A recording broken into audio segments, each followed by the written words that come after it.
Hello, dear students. I am Anand Sonanis from Mahatma Gandhi Vidya Mandir's MHG College, HSC Vocational Department, Malegaon Camp, Nasik. Dear students, in the first part of the lesson 1.3, the cop and the anthem, we were learning about Sophie's criminal background. He is planning to go into prison, and the incident that we saw, that how the first plan of Sophie failed to go into jail. Now we are moving towards second part of this video lecture. So let's look at the second part of our lesson. So we had come till the first part, that Sophie had stood before a luxurious cafe, a luxurious hotel, and he planned to go into that hotel. He was very confident from waist to upward, and he thought that if he could reach the table, he could eat very delicious food. Unfortunately, he was unable to go till the table of that hotel, because as soon as he put his foot into hotel, the head waiter's eye fell on his tattered trouser and decadent shoes, and he turned him away, and as a result Sophie was unable to enter into that hotel. Sophie had planned that if he could enter into that hotel, he could eat meat or drink wine or smoke cigar, etc., and it would leave him happy and very satisfied. Thereafter, the hotel management will call the police, and the police will take him to the winter island. So this is all we saw in the last lecture. Now we are moving towards the second part of this story. म्हणजे सोफीला तुरुंगात जाण्यासाठी त्याचा जो पहिला प्रयत्न होता तो अपयशी ठरला. आता तो दुसरा प्लॅन करतो आहे. तो कसा आहे ते बघूया. At a corner of sixth avenue रस्त्याच्या एका कोपऱ्यावर एक इलेक्ट्रिक लाईट्सचं दुकान आहे. Electric lights and cunningly displayed wares behind plate glass made a shop window attractive. आता सिक्स्थ ॲव्हेन्यूच्या कॉर्नरला एक दुकान आहे की जिथे छान असे इलेक्ट्रिक लाईट्स लावलेले आहेत. खूप सुंदर असं डेकोरेशन आहे. काचेचं शोकेस आहे. कनिंगली म्हणजे अत्यंत आकर्षक पद्धतीने खूप योजना करून त्या दुकानाच्या बाहेर, त्या दुकानाच्या काचेच्या शोकेसमध्ये वस्तू लावलेल्या आहेत. डिस्प्लेड वेअर्स म्हणजे वस्तू. बिहाइंड प्लेट ग्लास म्हणजे काचेच्या मागे.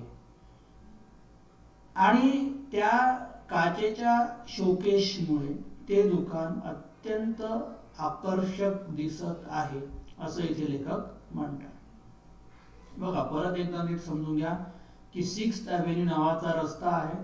त्या रस्त्याच्या कोपऱ्यावर एक दुकान आहे की जे अत्यंत सुंदरपणे अट्रॅक्टिव्ह पद्धतीने सजवलेलं आहे, ज्याच्यामध्ये इलेक्ट्रिक लाईट्स वगैरे लावून त्या शोकेश मधल्या वस्तू या रस्त्यावरच्या येणाऱ्या जाणाऱ्या ग्राहकांना आकर्षित करतात.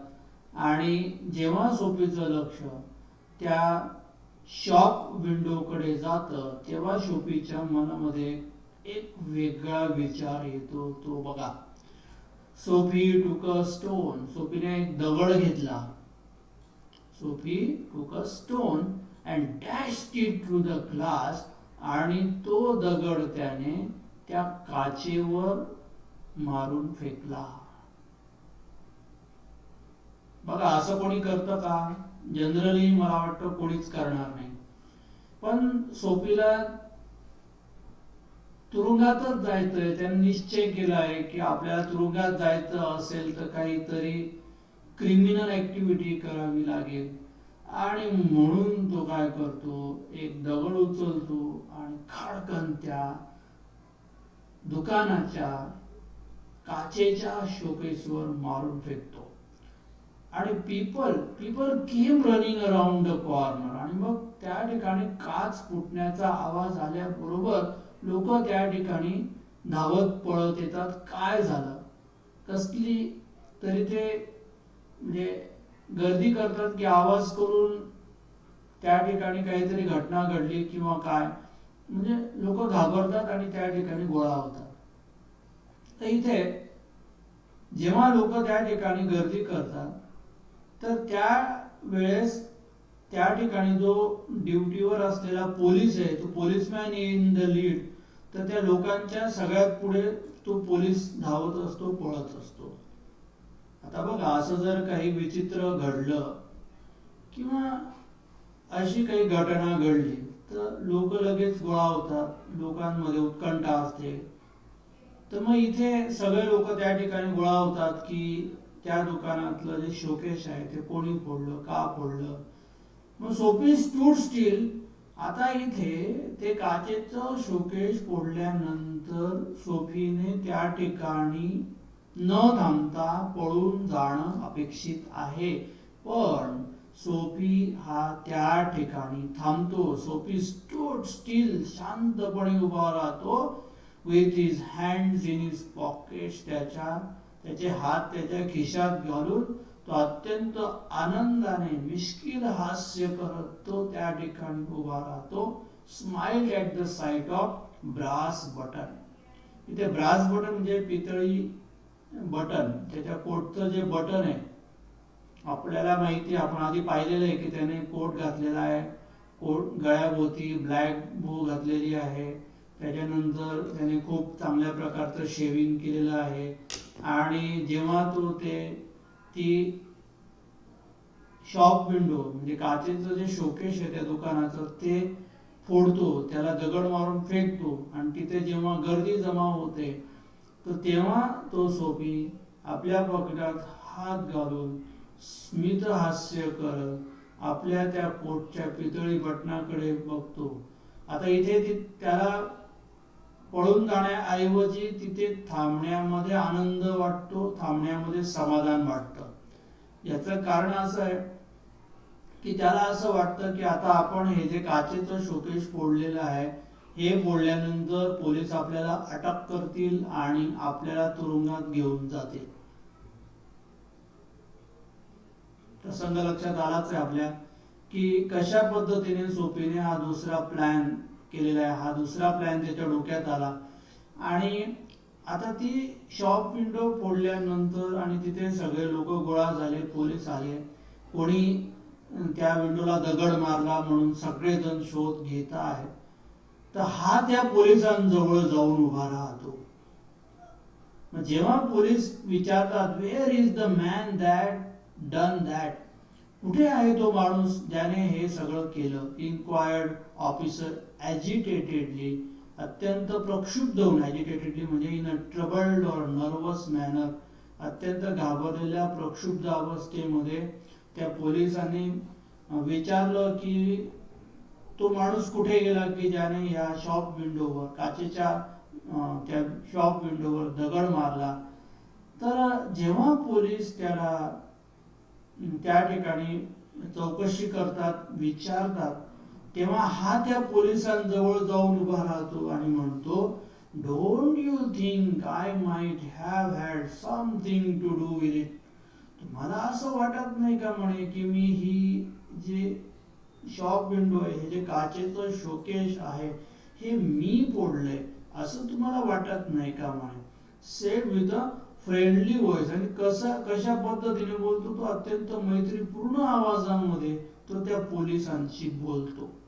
As one greets good Fortune, जणू एखाद्याने जसं चांगल्या नशिबाला मिठी मारावी तशा पद्धतीने अत्यंत मैत्रीपूर्ण आविर्भाव आणून तो त्या पोलिसाशी बोलतो, संवाद साधतो आणि त्या पोलिसाला म्हणतो, तुम्हाला असं वाटत नाही का की ही शॉप विंडो मी फोडलेली आहे, मी दगड मारलेला आहे, तर तुम्ही मला अटक करा. बघा किती हास्यास्पद आहे की आपणच दगड मारायचं आणि आपणच स्वतः पोलिसांना जाऊन सांगायचं की मी दगड मारलाय आणि मला अटक करा. मग पोलिसाची रिॲक्शन काय आहे ते बघा. इथे फार म्हणजे रिॲक्शन फार विचित्र आहे त्या पोलिसाची. The policeman refuse to accept Soapy even as a clue. म्हणजे पोलीस काय सांगतो की मी तुझा क्ल्यू म्हणून सुद्धा स्वीकार करू शकत नाही. पोलिसाने सोफीचं म्हणणं धुडकावून लावलं की सोफीने ती शॉप विंडो फोडली हे पोलीस मान्य करायला तयार नाही आणि तो त्या सोफीला सोडून देतो आणि तो वेगळ्याच ठिकाणी निघून जातो. बघा इथे दिलंय पुढे. मग पोलीस त्या सोफीला काय सांगतो, men who smash windows do not remain to chat with the police. जी माणसं अशा पद्धतीने काचेची खिडकी फोडतात किंवा शोकेश फोडतात ते पोलिसांची गप्पा मारत बसत नाही. दे टूक टू देअर हिल्स. ते त्यांच्या टाचांवर पडतात.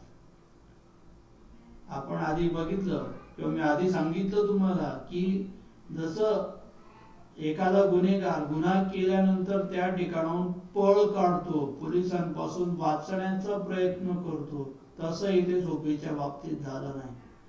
सोफीने काय केलं, ती ग्लास विंडो फोडली आणि त्यानंतर तो तिथेच उभा राहतो आणि तिथेच पोलिसाला आव्हान करतो की मी ग्लास विंडो फोडली आणि तुम्ही मला अटक करा. आणि होतं उलटच. पोलिसांच्या मनामध्ये काय असतं की गुन्हेगाराने गुन्हा केल्यानंतर तो तिथून जनरली पळ काढतो, तो तिथे थांबत नाही. आणि म्हणून त्यांनी सोफीला एक पुरावा म्हणून सुद्धा स्वीकारण्यासाठी नकार दिला. म्हणजे आपल्या लक्षात आलंच असेल की सोफीचा दुसरा प्लॅन पण इथे फसतो की काय.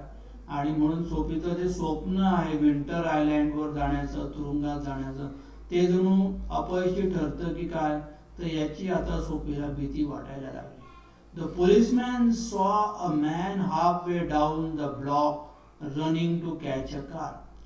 आणि पोलिसाचं लक्ष एका माणसाकडे जातं की तो गाडी पकडण्यासाठी पळत असतो. Policeman saw a man halfway down the block running to catch a car. आणि पोलिसाला असं वाटतं की जो माणूस कार पकडण्यासाठी धावतो आहे त्यानेच हे काचेचं शोकेश फोडलं असेल म्हणून तो त्याला पकडायला निघून जातो आणि सोफीला मात्र तिथेच सोडून देतो. With a drown club he join in pursuit. आणि आपल्या हातातली जी क्लब म्हणजे काठी आहे ती हलवत किंवा ती भिरवत तो त्या पाठलागामध्ये सामील होतो. परस्यूट म्हणजे पाठलाग.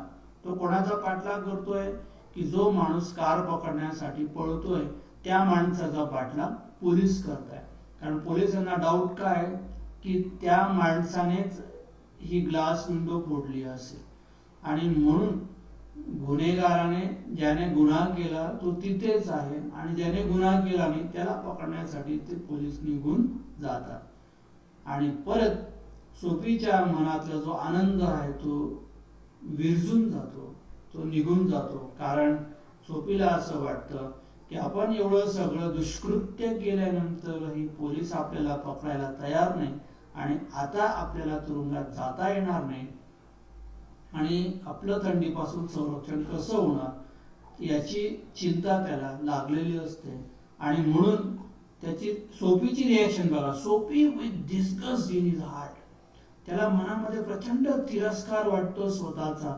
Drifted along twice unsuccessful. की आपण दुसऱ्यांदा अपयशी ठरलो.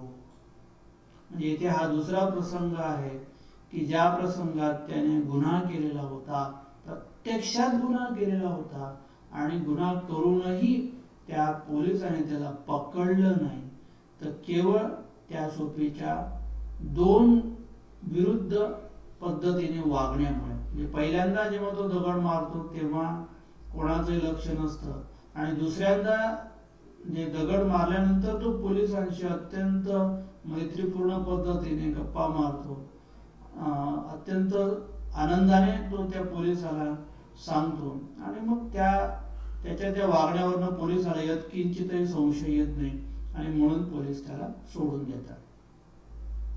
आता इथे हे जे क्रिमिनल ऍक्ट आहे सोफीचं, तर याची शिक्षा त्याला शेवटी मिळणारच आहे, पण सुरुवातीला तो या प्रसंगातनं सुटतो आणि त्याचं जे स्वप्न आहे विंटर आयलँड मध्ये तुरुंगात जाण्याचं ते अपूर्ण राहतं.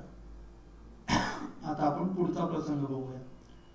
On the opposite side of the street, आता या धड्यातला हा तिसरा प्रसंग आहे, हा सोफीचा तिसरा प्लॅन आहे तुरुंगात जाण्यासाठीचा. तर तो प्लॅन कसा आहे तो बघा. On the opposite side of the street was a restaurant of no great pretension. रस्त्याच्या कडेला एक अत्यंत साधं सामान्य लोकांसाठी असलेलं एक हॉटेल आहे. धड्याच्या सुरुवातीच्या प्रसंगामध्ये जे हॉटेल होतं ते श्रीमंतांसाठी होतं आणि आता या प्रसंगात असलेलं हॉटेल हे अत्यंत सामान्य माणसं. नो ग्रेट प्रिटेन्शन म्हणजे खूप असं त्या ठिकाणी आकर्षक अशी रोषणाई वगैरे न केलेली किंवा खूप असं छान फर्निचर वगैरे नसलेलं अत्यंत सामान्य टेबल खुर्च्या लावलेलं हॉटेल आहे आणि त्या हॉटेलमध्ये तो जाऊ शकतो, त्याला तिथे कोणी अडवू शकत नाही. आणि त्या हॉटेलचं वैशिष्ट्य काय, it cater to large appetites and modest purses. Modest purses म्हणजे काय, हे जे वाक्य आहे ठळक अक्षरात लिहिलेलं याचा अर्थ समजून घ्या की ते हॉटेल जे आहे ते माणसाची मोठी भूक भागवू शकतं. ॲपेटाइट म्हणजे भूक, लार्ज ॲपेटाइट म्हणजे आपण त्या ठिकाणी पोटभर जेवण करू शकता. इट कॅटर्ड, कॅटर म्हणजे पुरवणे, म्हणजे ती हॉटेल आपली भूक पूर्ण भागवू शकेल इतकं जेवण देऊ शकते. आणि किती पैशांमध्ये, तर मॉडेस्ट पर्सेस म्हणजे मर्यादित पैशामध्ये, म्हणजे लिमिटेड पैशांमध्ये आपल्याला पोटभर जेवण मिळतं, असं त्या हॉटेलचं वैशिष्ट्य आहे. त्यानंतर its crockery and atmosphere were thick. आता क्रॉकरी म्हणजे त्या हॉटेलमध्ये जे चिनी मातीच्या ज्या डिशेस आहेत किंवा त्या हॉटेलमधलं जे वातावरण आहे ते कसं आहे, थिक आहे म्हणजे खूप असं सामान्य जनरल आहे. आता खरं थिक म्हणजे जाड, पण इथे या शब्दाचा अर्थ असा घ्यायचा आहे की त्या हॉटेलमधलं वातावरण हे प्लीझंट नाहीये, खूप असं आनंददायी, खूप प्रसन्न, खूप डेकोरेटिव्ह, अट्रॅक्टिव्ह अशा पद्धतीचं नाहीये, ते अत्यंत सामान्य अशा पद्धतीचं हॉटेल आहे. Its soup and napery thin. त्या हॉटेलमध्ये मिळणारं जे सूप आहे किंवा त्या हॉटेलमध्ये जे नॅपकिन्स, नॅपरी म्हणजे जे हातरुमाल वगैरे असतात ते अत्यंत बारीक आहे. थीन म्हणजे बारीक. आता तुम्हाला इथे एक विरुद्धार्थी शब्दांची जोडी दिसेल, थिक अँड थिन.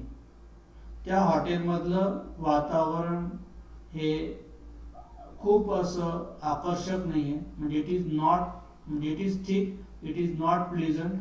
आणि त्या हॉटेलमधल्या ज्या वस्तू आहेत किंवा त्या हॉटेलमध्ये मिळणारं जे सूप आहे ते कसं थिन आहे, म्हणजे सगळं पाणी असलेलं सूप आहे. त्या ठिकाणी असलेले हातरुमाल अत्यंत बारीक, म्हणजे झिल्लर अशा प्रकारचे हातरुमाल आहेत, napery thin. Into this place Soapy betook himself without challenge. आणि या हॉटेलमध्ये सोफी हा सहज कुठलंही आव्हान न देता प्रवेश करू शकत होता. बिटूक म्हणजे आत जाणे, म्हणजे तो त्या हॉटेलमध्ये कुठल्याही आव्हानाविना आत जाऊ शकतो. जसं आता तो त्या रिच रेस्टॉरंटमध्ये, त्या श्रीमंतांच्या हॉटेलमध्ये त्याला जाणं हे चॅलेंजिंग वाटत होतं, कारण त्या ठिकाणी फक्त श्रीमंतांनाच प्रवेश होता. पण आता इथे जे वर्णन केलेलं हॉटेल आहे ते अत्यंत जनरल, सामान्य असल्यामुळे या ठिकाणी त्याला प्रवेश करण्यासाठी कुठलंही आव्हान देण्याची गरज नाही किंवा कुठलंही चॅलेंज देण्याची गरज नाही आणि म्हणून त्या हॉटेलमध्ये तो सहजतेने प्रवेश करतो. आणि हॉटेलचं वैशिष्ट्य काय की कमी पैशात आपल्याला खूप पोटभर जेवायला मिळतं. मॉडेस्ट पर्सेस या शब्दाचा जर अर्थ विचारला तर मॉडेस्ट पर्सेस म्हणजे इट इज लिमिटेड मनी और लिमिटेड प्राइस और cost, and in that limited price or cost, you can get a full bellied lunch, or you can eat till you are fully satisfied in that hotel. त्या हॉटेलमधल्या वस्तू ह्या सगळ्या जाडसर आहेत, म्हणजे त्या ठिकाणी ज्या चिनी मातीच्या वस्तू सगळ्या जाड आहेत, नाजूक नाही आहेत. त्या हॉटेलमधलं ॲटमॉस्फिअर सुद्धा हे असं नाजूक नाही आहे, दॅट इज व्हेरी थिक, म्हणजे general. At a table is sat. आता त्या हॉटेलमध्ये गेल्यानंतर तो टेबलाशी बसतो अँड कन्झ्युम म्हणजे इथे फस्त करणे, खाणे. काय काय मागवतो तो. आता हे सगळे पदार्थ आहे बघा, beefsteak, flapjacks, doughnut and pie. ह्या सर्व वस्तू त्याने खाऊन फस्त केल्या, संपवल्या. आणि खाऊन झाल्यानंतर and then he told the waiter the fact. त्याने सत्यस्थिती त्या वेटरला सांगितली. खाल्ल्यानंतर त्याने त्या वेटरला सत्यस्थिती सांगितली that the minutest coin and himself were total strangers. लेखकाची वाक्यरचना आपण नीट बघा की मायन्युटेस्ट कॉइन, माझ्याकडे छोटासा छदाम सुद्धा नाहीये. मायन्युटेस्ट, छोटासा छदाम सुद्धा नाहीये, नाणं सुद्धा नाहीये. आणि ते पैसे आणि मी, आम्ही एकामेकांना कशी आहोत, अनोळखी आहोत, स्ट्रेंजर आहोत.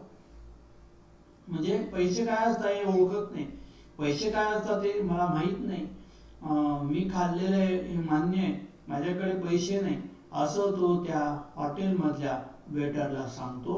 आणि नंतर तो स्वतःच परत वेटरला काय सांगतो, now get busy and call a cop said Soapy. आता जा आणि पोलिसांना बोलवून आण आणि मला पोलिसांच्या ताब्यात दे.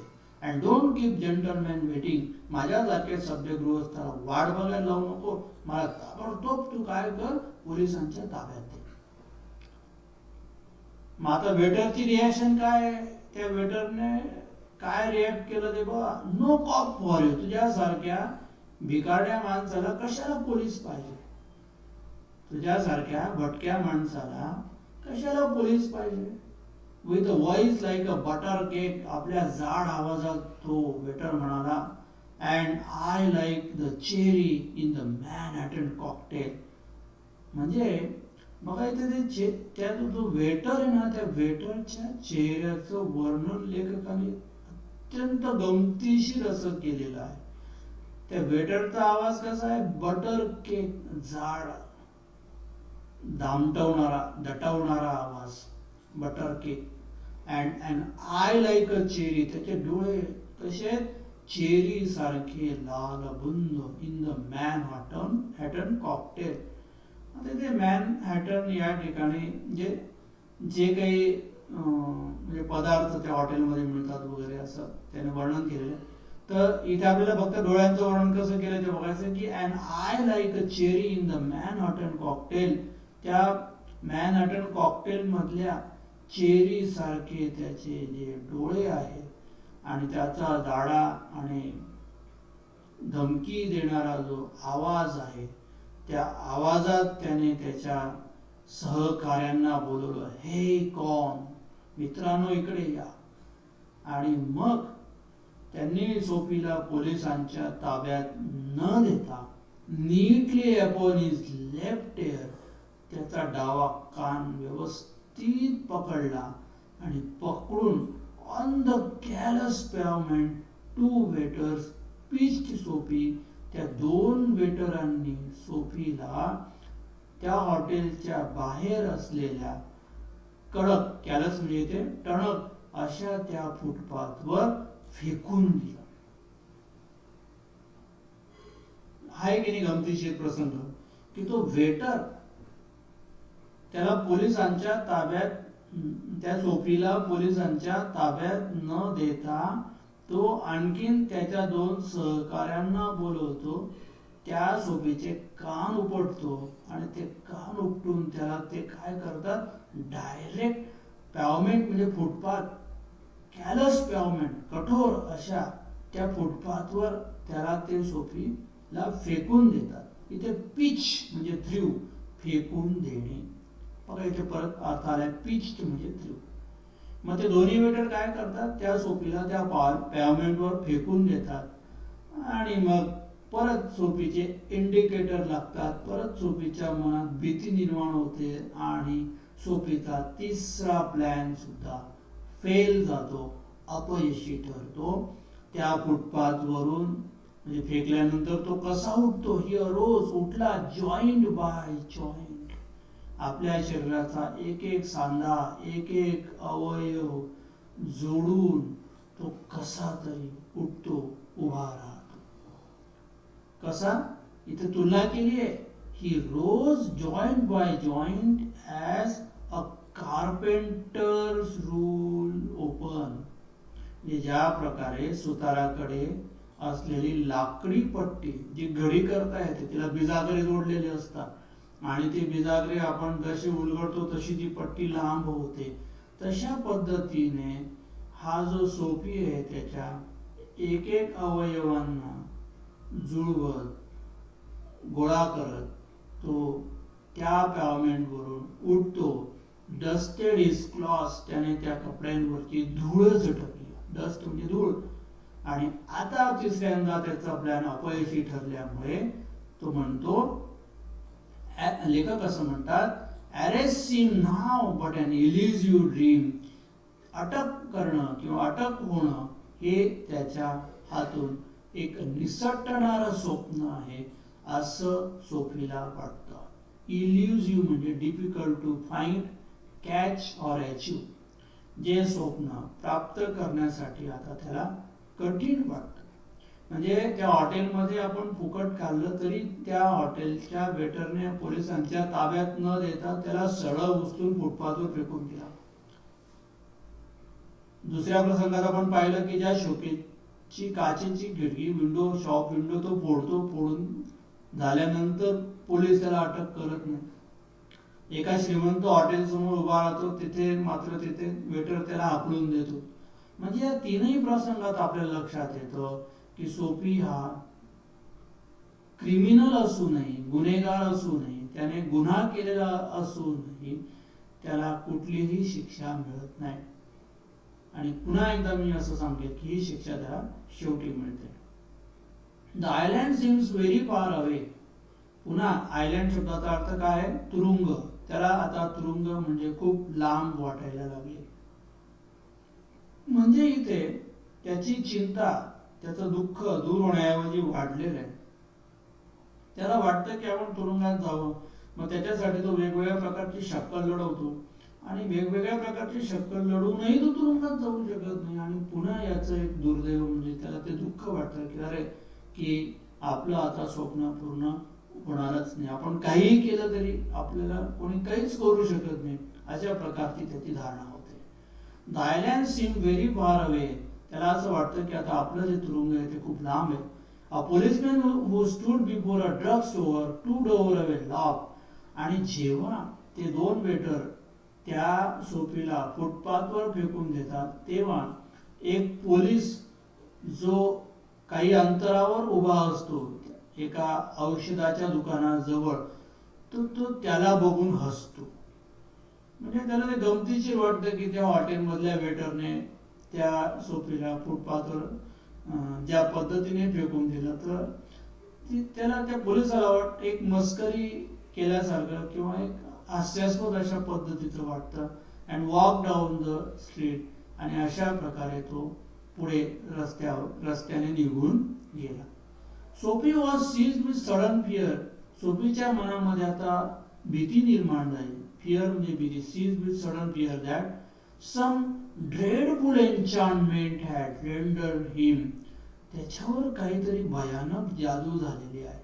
दॅट इम्युन टू अरेस्ट, की ज्याला अटक होण्यापासून प्रतिबंध करते. इम्युन म्हणजे प्रतिबंध करणे, अरेस्ट म्हणजे अटक, ड्रेडफुल म्हणजे भयानक, एन्चॅन्टमेंट म्हणजे जादू. म्हणजे त्याला असं वाटतं की आपल्यावर कोणीतरी अशी ड्रेडफुल म्हणजे भयानक जादू केलेली आहे. इथे रेंडर म्हणजे मेड, करणे.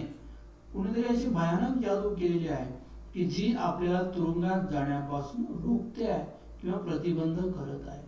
ही was in a state of panic. त्याचं मन प्रचंड भीतीने व्यापलेलं होतं. And when he came upon another policeman, आणि जेव्हा त्याला आणखीन एक पोलीस दिसतो, तर lounging grandly in front of a glittering theatre, एका ग्लिटरिंग म्हणजे चमकणाऱ्या नाट्यगृहाच्या बाहेर, थिएटरच्या बाहेर एक पोलीस अत्यंत रुबाबाने फिरत असतो आणि जेव्हा पोलीस त्याला दिसतो तेव्हा त्या सोफीच्या मनामध्ये आणखीन एक कल्पना, आणखीन एक प्लॅन निर्माण होतो. He caught an immediate straw of disorderly conduct. ठळक अक्षरात दिलेलं आहे. सोफीचा आता चौथा प्लॅन असा आहे. इथे इंग्रजीमध्ये असा वाक्प्रचार आहे, to catch an immediate straw. To catch an immediate straw म्हणजे त्याला अचानक कल्पना सुचणे. He thought about an idea, a new idea. आणि त्याला नवीन आयडिया काय सुचते, तर आपण डिसऑर्डरली कंडक्ट म्हणजे अस्ताव्यस्त पद्धतीने वर्तन करायचं.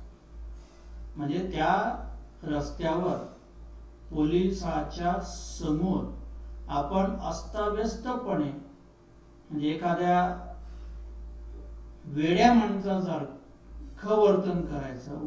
म्हणजे आपण तसं वागलं की लोकांना त्रास होईल आणि मग लोकच आपल्याला त्या पोलिसाच्या ताब्यात देतील किंवा पोलीस आपल्याला अटक करतील असं त्याला वाटतं. आता दिस इज अ पोलीस आयडिया. हा एक मूर्ख कल्पना आहे, आपल्याला माहिती. पण सोफीच्या मनामध्ये अशा विचित्र कल्पना येण्यामागे उद्देश असा आहे की त्याला वाटतं की आपल्याला पोलिसांनी पकडावून तुरुंगात न्यावं आणि आपले जे हिवाळ्याचे दिवस आहेत ते तुरुंगात अत्यंत सुखाने निघतील. म्हणजे असा जो त्याचा जो निश्चय हेतू आहे तो त्याच्यासाठी काहीही करायला तयार आहे, कुठल्याही स्तराला जायला तयार आहे, हे आपल्याला इथे लक्षात येतं. आता बघूया की डिसऑर्डरली कंडक्ट म्हणजे विस्कळीत वागण्यामुळे पोलीस त्या सोफीला अटक करतात का, सोफीचं स्वप्न पूर्ण होतं का, ते आपण बघूया. On the sidewalk Sophie began to yell drunken gibberish at the top of his harsh voice. Sophie उच्च आवाजात, मोठ्या आवाजात एखाद्या म्हणजे ड्रंकन, मद्यप्राशन केलेल्या व्यक्तीसारखा येल, ओरडायला लागतो, गिबरिश बडबड करतो, किंचाळायला लागतो. आता त्याचं हे असभ्य वर्तन, त्याचं जे विस्कळीत वर्तन आहे, तो रस्त्यावर येतो, धिंगाणा घालतो, आरडाओरडा करतो, काहीतरी बडबडतो, गिबरिश, एखाद्या मद्यधुंद व्यक्तीसारखा तो रस्त्यामध्ये सगळा राडा करतो. ही डान्स्ड, नाचायला लागतो, हावल्ड, ओरडतो, किंचाळ्या मारतो, and otherwise disturb the skies, आणि अख्खा आकाश डोक्यावर घेतो. अख्खा तो परिसर जो आहे तो त्याच्या त्या वर्तनाने तो विस्कळीत करून टाकतो. आणि जेव्हा रस्त्यामध्ये अशी कोणी कृती करतं तर लोक ते बघायला थांबतात. ज्याला इंटरेस्ट असेल आणि ज्याला नसेल तो तिथून निघून जातो. आणि आता इथे पोलीस सुद्धा आहे. आता जेव्हा पोलीस तिथे त्याच्या जवळ येतात त्याला असं वाटतं की हो, आता आपल्याला अटक होईल, आता आपल्या लोकांची तक्रार जाईल आणि लोकांच्या त्या तक्रारीवरून पोलीस आपल्याला अटक करतील किंवा पोलीस स्वतःहून सामाजिक उपद्रव केला या गुन्ह्याखाली त्याला अटक करतील बघा. म्हणून तो मनातून खूप खुश होतो. The policeman merely twirled his club. Twirl म्हणजे तो आपल्या हातातली काठी भिरकवत, हलवत, गोल गोल फिरवत तिथे अत्यंत रुबाबदारपणे येतो. आणि आल्यानंतर turn is back to Sophie. आणि त्याने काय केलं की त्याची पाठ सोफीकडे वळवली and remark to the citizen. आणि त्या ठिकाणी जे नागरिक, जे लोक गोळा झालेले असतात, तर तो पोलीस त्या लोकांना काय सांगतो बघा. It's one of them. हा जो मुलगा आहे हा त्या मुलांपैकी एक मुलगा आहे. येल म्हणजे मुलगा, येल लॅड्स, येल लॅड्स. तो अशा त्या येल लॅड्स म्हणजे मुलगा, अशा मुलांपैकी तो आहे. सेलिब्रेटिंग, बघा ते स्पेलिंग हे उच्चारानुसार आल्यामुळे इथे सेलिब्रेटिंगचा जी आपल्याला दिसणार नाही. त्यामुळे सेलिब्रेटिंग म्हणजे साजरा करणे. The goose egg that give to the Hartford college. म्हणजे हार्टफोर्ड नावाच्या महाविद्यालयामध्ये जेव्हा हंसाची अंडी मुलांना वाटप केली जातात त्यावेळेला त्या ठिकाणी त्या कॉलेजमधली जी मुलं असतात ती आरडाओरडा करून अशा प्रकारे आपला आनंद साजरा करतात. आणि हा जो मुलगा आहे म्हणजे सोफी जो आहे रस्त्यावर मध्ये उभा आहे, धिंगाणा घालतोय, तमाशा करतोय, आरडाओरडा करतोय, तर हा सुद्धा त्या हार्टफोर्ड कॉलेजच्या विद्यार्थ्यांपैकी एक आहे. आणि त्याचा जो आरडाओरडा आहे, जो काही त्याने शो केलेला आहे रस्त्यावर, तर हा शो म्हणजे एक त्याची आनंद व्यक्त करण्याची पद्धत आहे. नॉइझी बट नो हार्म. तर हा मुलगा असा आहे की हा गोंगाट जरूर करेल पण तो कोणालाही इजा पोचवणार नाही. हार्म, नो हार्म, नुकसान पोचवणार नाही. तो फक्त सेलिब्रेट करत आहे. आणि म्हणून we have instructions to let them be. आणि म्हणून आम्हाला सूचना आहेत की जर अशी मुलं जर कोणी धिंगाणा घालताना किंवा रस्त्यावर अशा प्रकारे आरडाओरडा करताना, नाचताना, सेलिब्रेट करताना आढळली तर त्यांना अटक करू नका, त्यांना सोडून द्या, असं तो पोलीस कोणाला सांगतो? त्या सगळ्या जमलेल्या लोकांना सांगतो. वास्तविक आता सोफीचं वर्तन हे उपद्रवी वर्तन आहे. That is annoying kind of behaviour. म्हणजे हे जे डिस्टर्बिंग आहे, हे डिस्टर्बिंग म्हणजे ऍक्च्युली डिस्टर्बिंग जरी असलं तरी तो कोणालाही इजा करणारा नसल्यामुळे किंवा कोणालाही नुकसान न पोचवणारा असल्यामुळे त्या पोलिसांना सूचना आहे की अशी मुलं जर आपल्याला भेटली तर आपण त्यांना अटक करू नका, त्यांना सोडून द्या, त्यांना त्यांचा आनंद साजरा करू द्या. आणि म्हणून पोलीस त्याला परत अटक करत नाही. म्हणजे बघा की परत ह्या सुद्धा प्रसंगामध्ये सोफीला पोलीस अटक करत नाही. आणि म्हणून तो अत्यंत डिस्कन्सोलेट मनाने खूप उदास होतो, डिप्रेस्ड होतो, उदासीन होतो. डिस्कन्सोलेट म्हणजे व्हेरी अनहॅपी, म्हणजे अधिक निराश होणे, अधिक उदास होणे.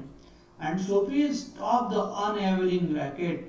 आणि जेव्हा सोफीला तो पोलीस अटक करत नाही असं म्हटल्यानंतर त्याने तो जो निरर्थक गोंगाट आहे, रॅकेट शब्दाचा अर्थ आहे गोंगाट, तो गोंगाट त्याने थांबवला. वुड नेव्हर पोलिसमॅन ले हँड ऑन हिम. आणि सोफीच्या मनात आता प्रश्न निर्माण झाला की पोलीस त्याला कधीच पकडणार नाहीत का?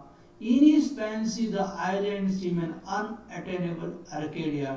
आणि त्याच्या कल्पनेमधलं जे बेट आहे, जे तुरुंग आहे, ते अप्राप्त, न साध्य होणारं नंदनवन आहे असं त्याला वाटतं.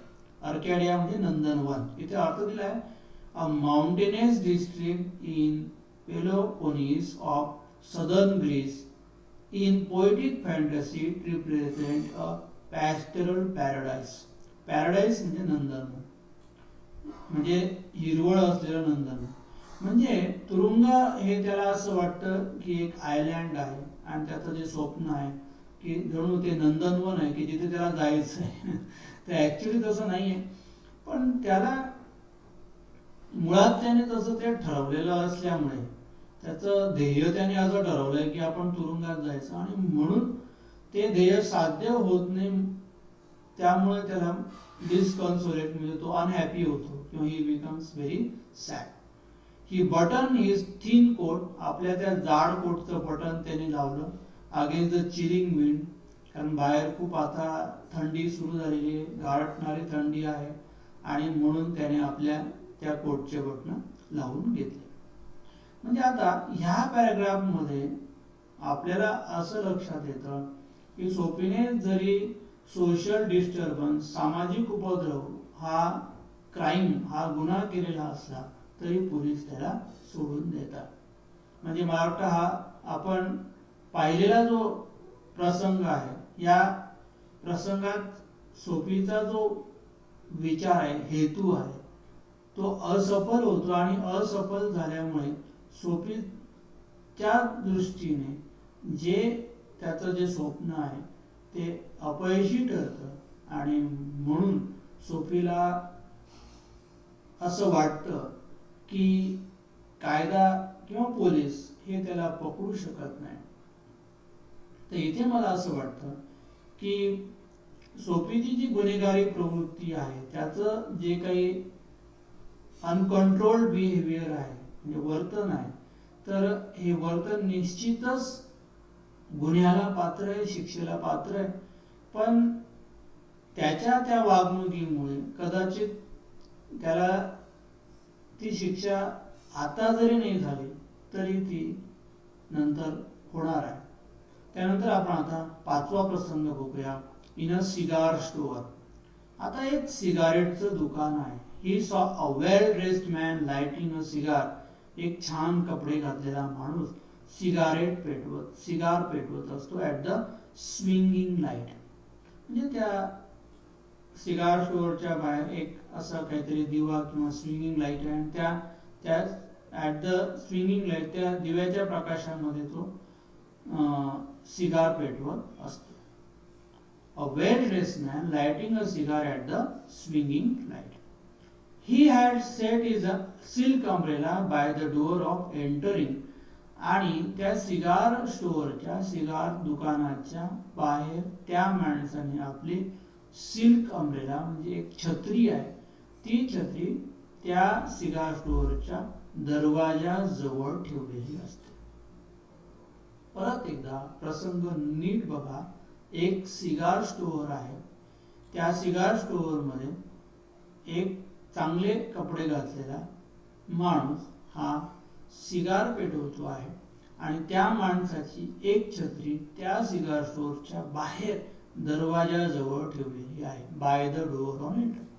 Sophie stepped inside. सोफी त्या ठिकाणी जातो.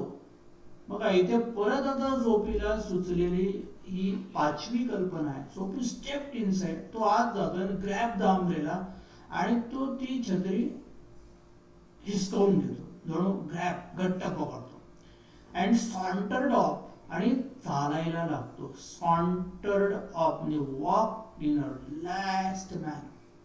म्हणजे तो पळून जात नाही. तो छत्री घेतो आणि अत्यंत आरामाने चालायला लागतो. म्हणजे काय की जो सिगार पेटवणारा माणूस आहे त्याचं लक्ष सोफीकडे जाईल आणि मग तो सोफीच्या मागे पळेल आणि मग सोफीला तो सांगेल की छत्री माझी, तू माझी छत्री चोरली आणि त्या छत्री चोरीच्या गुन्ह्याखाली कारणासाठी त्याला अटक होईल आणि मग तो माणूस त्याला त्या पोलिसांच्या ताब्यात देईल. आता हा जो प्लॅन आहे तो बघा की त्याने काय केलं, ती छत्री ग्रॅब घट्ट पकडली आणि अगदी त्या माणसाला दिसेल, त्याच्या लक्षात येईल अशा पद्धतीने तो त्याचं वर्तन करतो आणि ती छत्री घेऊन तो हळूहळू चालायला लागतो. With slowly. तो पळत नाही छत्री घेऊन, लक्षात घ्या. मग तो माणूस बघतो की दरवाजाच्या बाहेर ठेवलेली त्याची छत्री हा जो सोफी आहे, हा जो सोफी नावाचा जो माणूस आहे तो घेऊन जात आहे. The man at the cigar light followed hastily. आणि सिगार पेटवणारा जो माणूस घाईघाईने सोफीच्या मागे मागे जातो आणि मग तो सोफीला सांगतो माय अम्ब्रेला. ही छत्री माझी आहे. He said sternly. अत्यंत कठोर शब्दामध्ये, कडक शब्दामध्ये तो माणूस सांगतो माय अम्ब्रेला. इथे सोफीची रिएक्शन गमतीशीर आहे बघा. तो माणूस इतक्या कठोरपणे, इतक्या हार्शली बोलतो आणि सोफीची रिएक्शन कशी आहे? ओ इज इट, तुमची आहे का? स्नियर्ड. बघा इथे शब्दाचा अर्थ आहे sneered. Soapy gave a contemptuous or mocking smile, remark or tone. अत्यंत उपरोधिक सुरामध्ये सोफी सांगतो ओ ही तुमची छत्री आहे का? ऍडिंग इन्सल्ट इन अ पेटी लार्सेनी. लार्सेनी म्हणजे चोरी. लार्सेनी म्हणजे थेफ्ट ऑफ पर्सनल प्रॉपर्टी. आणि त्या माणसाची छत्री चोरल्याबद्दल उलट तो त्या माणसाला अत्यंत उपरोधाने हसत, स्मित हास्य करत अत्यंत अपमानास्पद पद्धतीने तो त्या माणसाला सांगतो, ओ इज इट, ही छत्री तुमची आहे का? स्नियर्ड म्हणजे इथे उपरोध करणे. ॲडिंग इन्सल्ट म्हणजे आपल्या सुरामध्ये अपमानाचा सूर आणून तो जणू त्या माणसाला हटकतो, रुबाबात सांगतो की ही छत्री तुमची आहे का? म्हणजे तुमची कशावरनं, ही छत्री माझी आहे, अशा आविर्भावामध्ये तो त्या माणसाशी संवाद साधतो. वेल, ठीक आहे ना, तुमची छत्री मी चोरली. Well, why don't you call a policeman? मग तुम्ही आता पोलिसांना जाऊन बोलवून आणा आणि मला त्यांच्या ताब्यात द्या. आय टूक इट, मी तुमची छत्री घेतली. युअर अम्ब्रेला, छत्री तुमची आहे. Why don't you call a cop? जा, समोर एक पोलीस उभा आहे, त्याला बोलवून आण. There stands one on the corner. आणि त्या सोफीची ही अशी सगळी उपरोधिक रिॲक्शन पाहिल्यानंतर तो माणूस गप्प गारद झाला. The umbrella owner slowed his steps. म्हणजे ज्या आवेशाने तो छत्रीचा मालक बोलत होता, ज्या कठोरपणे बोलत होता, तर त्याच्या आवाजातला तो कठोर सूर मात्र आता मावळला. Slowed his steps. Soapy did likewise with premonition. आणि सोफीला लगेच पूर्वकल्पना मिळाली की अरे, तो माणूस ज्या तावातावाने, ज्या आविर्भावामध्ये, ज्या कठोरपणे तो बोलत होता, जसा तो आला होता, तर एकदम तो नरम पडल्यासारखा, एकदम त्याचा सूर मावळल्यासारखा तो बोलायला लागतो. आणि म्हणून परत सोफीला आता अशी जवळ पूर्वसूचना किंवा मनात असं जाणत होती, the premonition that love would again run against him. नशीब आता परत आपल्या विरुद्ध जाणार. प्रिमॉनिशन शब्दाचा अर्थ बघा. प्रिमॉनिशन म्हणजे a strong feeling that something is about to happen. म्हणजे अशी जाणीव झाली की त्याला काहीतरी घडणार आहे, स्पेशली समथिंग अनप्लीझंट, म्हणजे काहीतरी असुखद घडणार आहे, याची जणू पूर्वसूचना सोफीला समजली जेव्हा तो छत्रीचा मालक आपला सूर खाली करतो किंवा आपला जो सूर आहे तो अत्यंत मवाळ करतो. तेव्हा सोफीला जाणवतं की आता परत आपला हा प्लॅन अपयशी ठरणार. The policeman eyed at two curiously. आणि जेव्हा दोन्ही जणांमध्ये एक प्रकारचा तो विसंवाद सुरू आहे किंवा भांडण सुरू आहे, तर हे जेव्हा पाहिलं तेव्हा तो पोलिसमॅन दोन्हींकडे अत्यंत क्युरियसली म्हणजे उत्कंठेने बघतो, पण तो त्याची दखल घेत नाही. Of course, sed the umbrella man. आणि मग तो छत्रीचा मालक आहे, ज्याची छत्री असते, तो म्हणतो, हो निश्चित तुमची आहे का म्हणून छत्री? ऑफकोर्स, निश्चित, जर तुमची असेल. Well, you know these mistake occurs. If it's your umbrella, I hope you will excuse me. मग तो अम्ब्रेला ऑनर काय सांगतो, त्याची रिॲक्शन काय आहे की बघा कशा चुका घडतात. How this mistake occur. जर ही तुमची छत्री असेल, if it is your umbrella, I hope you will excuse me, तर मला आशा आहे की तुम्ही मला माफ कराल. बघा इथे सगळं पारडं उलटं फिरलेलं आहे, फासे सगळे पलटले की तो अम्ब्रेला ऑनर म्हणजे तो छत्रीचा मालक आहे, जो सिगार स्टोअरवर सिगार पेटवतो, जो आपली छत्री त्या सिगार स्टोअरच्या बाहेर ठेवतो. आणि आता तोच असं म्हणतोय की जर ही तुमची छत्री असेल तर मला माफ करा, माझ्याकडनं चूक घडली, कारण I picked it up this morning in a restaurant. त्याला सुद्धा ती छत्री एका कुठल्या तरी हॉटेलमध्ये सापडलेली असते किंवा त्याने ती उचललेली असते. आणि त्याला ॲक्च्युली ती छत्री त्या छत्रीच्या मालकाची पण नाही, त्याला सुद्धा ती कुठल्या तरी हॉटेलमध्ये सापडलेली असते. आणि त्याला असं वाटतं की छत्रीचा मूळ मालक हा सोफी आहे, आणि म्हणून तो सांगतो की तुम्ही मला माफ करा, जर तुमची छत्री असेल तर तुम्ही ती ठेवा. आणि म्हणून तो सांगतो, if you recognise it as yours, जर ही छत्री तुमची असेल आणि जर तुम्ही ही छत्री तुमची असल्याची जर तुमची ओळख पटली असेल तर रेकग्नाइज म्हणजे ओळख नाही तर why I hope you will ठीक आहे ही छत्री तुम्ही ठेवून घ्या. म्हणजे इथे परत आता सोफीचा प्लॅन पूर्णपणे अपयशी ठरलेला आहे. He failed in his fifth plan of stealing umbrella. इथे स्टीलिंग शब्दाला शब्द काय आलाय लार्सेनी. लार्सेनी म्हणजे चोरी. म्हणजे छत्री चोरल्याच्या आरोपाखाली त्याला तुरुंगात जायचं असतं. पण दुर्दैवाने त्या अम्ब्रेला ऑनरची त्या छत्रीच्या मालकाची ती छत्री स्वतःची नसते, ती त्याला दुसऱ्या कुठल्या तरी हॉटेलमध्ये सापडलेली असते आणि त्याला असं वाटतं की सोफी हाच त्या छत्रीचा मूळ मालक आहे आणि म्हणून तो त्या सोफीची माफी मागतो आणि ती छत्री सोफीला परत करतो. Of course it's mine. आता बघा सोफी आणखी बाबत काय हो माझी छत्री आहे सेड सोफी सॅवेजली. सॅवेजली म्हणजे अत्यंत रानटी पद्धतीने अगदी खूप अशा झाड आवाजात तो त्या माणसाला सुनवतो की हो छत्री माझी आहे आणि म्हणून मी हिचा मालक आहे. आणि मग शेवटी तो एक संपलेला मॅन रिट्रीटेड आणि तो जो छत्रीचा मालक येते तो माघार घेतो. रिट्रीट म्हणजे माघार घेणे. म्हणजे तो पूर्ण स्वाहा करतो की ही छत्री आपली नाही आहे, छत्रीचा मूळ मालक सोफी आहे आणि म्हणून तो ती छत्री सोडून निघून जातो, त्याची माफी मागून निघून जातो.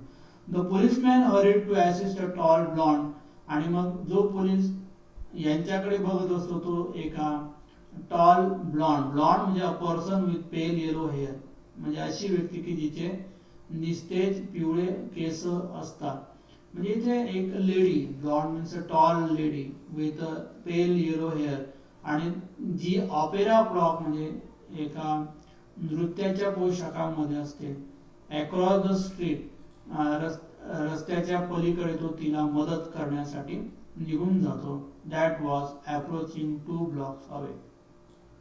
म्हणजे इथे जो पोलीस आहे तो त्या अम्ब्रेला मॅन आणि सोफी यांच्यातलं भांडण बघत असतो. पण जेव्हा त्याला एक टॉल ब्लँड एक उंच अशी तरुणी एका ऑपेरा क्लॉकमध्ये म्हणजे नृत्याच्या पोशाखामध्ये असते. इथे क्लॉक म्हणजे पोशाख CLOAK ऑपेरा म्हणजे हा नृत्याचा प्रकार आहे. त्या म्हणजे ऑपेरा क्लॉक म्हणजे एखाद्या पार्टीमध्ये वगैरे घालण्याचा तो एक ड्रेस आहे आणि तो ड्रेस परिधान केलेली एक उंच तरुणी जी आहे तर तिच्या मदतीसाठी असिस्ट म्हणजे मदतीसाठी तो पोलीस माणूस धावत पळत जातो. Across the street in front of a street car. म्हणजे एक गाडी येत असते आणि त्या गाडी समोर ती जी लेडी आहे टॉल ब्लॉन्ड आहे ही येणार असते आणि मग तो तिला वाचवण्यासाठी म्हणून निघून जातो. आणि पुन्हा इथे सोफीचा प्रयत्न निष्फळ ठरलेला आहे आणि म्हणून Soapy walk eastward through a street damage by improvements. मग सोफी पुन्हा रस्त्याने पूर्वेकडे जाणारा जो रस्ता आहे जो डॅमेज म्हणजे खराब झालेला रस्ता आहे. म्हणजे तो रस्ता असा आहे की रिपेअर करूनही तो खराब झालेला रस्ता आहे आणि त्या रस्त्यावर तो चालत चालत निघून जातो. आणि मग जाताना त्याच्या मनामध्ये प्रचंड आवेश आहे, प्रचंड संताप आहे, प्रचंड तिरस्कार आहे आणि म्हणून ही हर्ड द अम्ब्रेला अँग्रीली. रागाने ती छत्री त्याने कुठे फेकली इनटू अन एक्सकॅव्हेशन. एक्सकॅव्हेशन म्हणजे खड्डा. बाजूला एक खड्डा आहे आणि त्या खड्ड्यात त्याने ती छत्री भिरकवून दिली, रागाने भिरकवून दिली. आणि मटर्ड against the man who were helmets and carry clubs.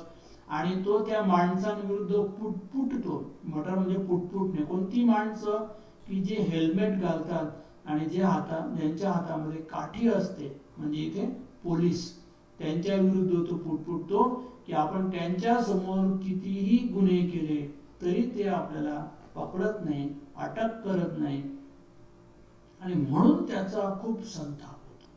Because he wanted to fall in to their clutches. सोफीला त्यांच्या तावडीत सापडायचं असतं. Wanted to fall in to their clutches. Clutches ताब्यात जाणे. पण they seem to regard him as a king. ते त्याला जणू एखादा राजा समजतात. हू कुड डू नथिंग रॉंग. त्याने काही केलं तर तरी काही चुकीचं करतच नाही आणि म्हणून ते त्याला अटक करत नाही. म्हणजे त्याने कुठलाही गुन्हा केला तरी त्याला असं वाटतं की आपण जणू एखादा किंग राजा आहोत, की आपण काही केलं तरी आपल्याला कोणी पकडू शकत नाही, शिक्षा करू शकत नाही, अटक करू शकत नाही, म्हणजे आपण जेही करतो ते चुकीचं नसतंच वगैरे वगैरे अशा प्रकारची धारणा तो रागामध्ये व्यक्त करतो. आणि पुन्हा त्याचा हा जो प्रयत्न आहे हा या ठिकाणी अपयशी झालेला दिसून येतो. तर आपण या पार्ट 2 मध्ये या ठिकाणी थांबतोय. आपण हा पूर्ण पार्ट अभ्यासावा. हे सगळे प्रसंग जे आतापर्यंत आपण घेतलेले फर्स्ट पार्ट सेकंड पार्टमध्ये, तर हे सर्व प्रसंग आपण जरूर वाचा, त्याचा नीट अभ्यास करा. आपण पुन्हा भेटूया आपल्या तिसऱ्या व्हिडिओ लेक्चरमध्ये. Till then, good bye.